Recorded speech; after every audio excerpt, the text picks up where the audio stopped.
बच्चों जरा ठहर कर सुनना, आज मैं तुम्हें पढ़ाई के लिए नहीं बुला रहा हूँ, आज मैं तुम्हें जगाने आया हूँ।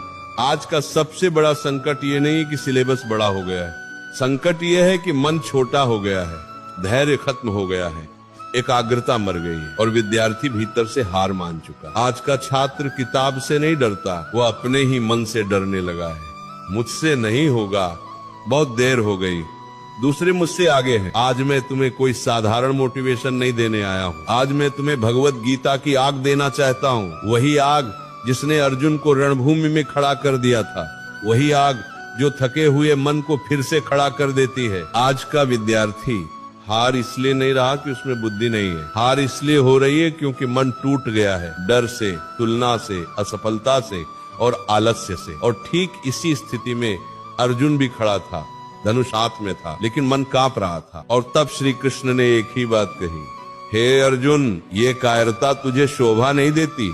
बच्चों, यह श्लोक सिर्फ युद्ध के लिए नहीं था, यह हर उस विद्यार्थी के लिए है जो किताब देखकर घबरा जाता है, जो रिजल्ट से डरता है, जो कहता है मुझसे नहीं होगा। डर तुम्हारा नहीं है, मन का भ्रम है। गीता कहती है, हे आत्मा, तू न जन्म लेती है न मरती है। बच्चों, जब आत्मा अमर है तो डर किस बात का? फेल होने का? लोग क्या कहेंगे? समय निकल गया इसका। आज हर विद्यार्थी डर में जी रहा है, डर रिजल्ट का, डर भविष्य का, डर माता पिता का। लेकिन गीता कहती है डर अज्ञान से पैदा होता है। जब तुम पढ़ते नहीं हो तब डरते हो, और जब डरते हो तब पढ़ नहीं पाते। इस चक्र को तोड़ना है। गीता कहती है डर से भागो मत, डर के सामने खड़े हो जाओ, किताब खोलो, डर अपने आप भाग जाएगा। कर्म करो, फल छोड़ दो। बच्चों, यही वह सूत्र है जिसने लाखों जीवन बदले हैं। तुम्हारा अधिकार केवल कर्म पर है, फल पर नहीं। आज का विद्यार्थी पढ़ते समय भी रिजल्ट सोचता है, इतना पढ़कर भी क्या होगा। यही सोच पढ़ाई को मार देती है। हमारी मानो तो पढ़ाई पूजा है, रिजल्ट प्रसाद है। जो पूजा करते समय प्रसाद की चिंता करता है, उसकी पूजा कभी पूरी नहीं होती। 2026 में ये नियम बना लो, मैं रोज पढ़ूंगा, चाहे मन करे या न करे, फल भगवान पर छोड़ दूंगा। आलस्य महाशत्रु है।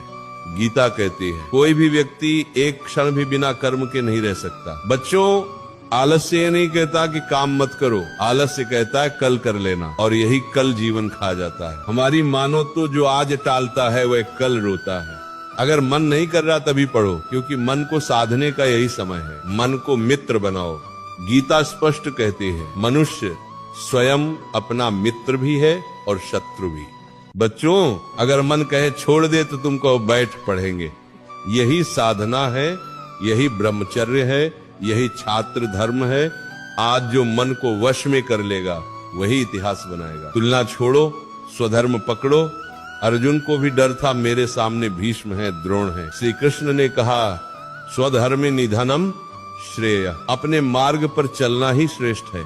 बच्चों, तुम किसी और की कॉपी नहीं हो, तुम्हारा संघर्ष अलग है, तुम्हारी गति अलग है। दूसरों से नहीं, अपने कल से जीतने की तैयारी करो। ब्रह्म मुहूर्त और अनुशासन। गीता योग का ग्रंथ है और योग का पहला नियम है अनुशासन। जो विद्यार्थी देर से सोता है, मोबाइल में डूबा रहता है, वो गीता नहीं समझ सकता। 2026 में अर्जुन बनना है तो जीवन में नियम लाओ। सुबह जल्दी उठो, एक समय पढ़ो, एकाग्रता से पढ़ो। अनुशासन ही आत्मविश्वास बनता है। असफलता परीक्षा है, अपमान नहीं। गीता कहती है समत्वम योग उच्यते, सफलता और असफलता में संभाव। नंबर कम आए तो टूटो मत, असफल हुए तो रुकना मत। जो गिरकर उठ गया वही साधक है। ज्ञान अग्नि है, ज्ञानाग्नि ही सर्व कर्माणि भस्मसात् कुरुते।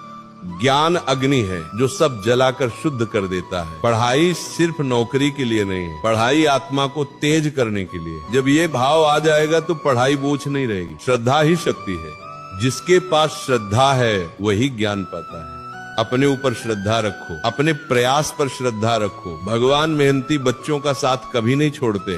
ध्यान और मौन, गीता ध्यान का मार्ग है। रोज 10-15 मिनट आंख बंद करके बैठो, अपने विचारों को देखो। ध्यान से मन साफ होता है, साफ मन में ज्ञान टिकता है।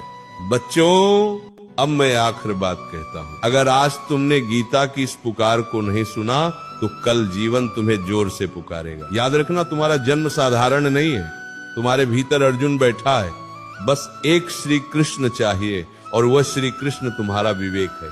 आज किताब खोलो, आज आलस्य तोड़ो, आज मन को झुका दो और फिर देखना 2026 तुम्हारे जीवन का युद्ध नहीं, विजय पर्व बन जाएगा। भगवान श्री कृष्ण तुम्हें शक्ति दें, बुद्धि दें और अडिग मन दें।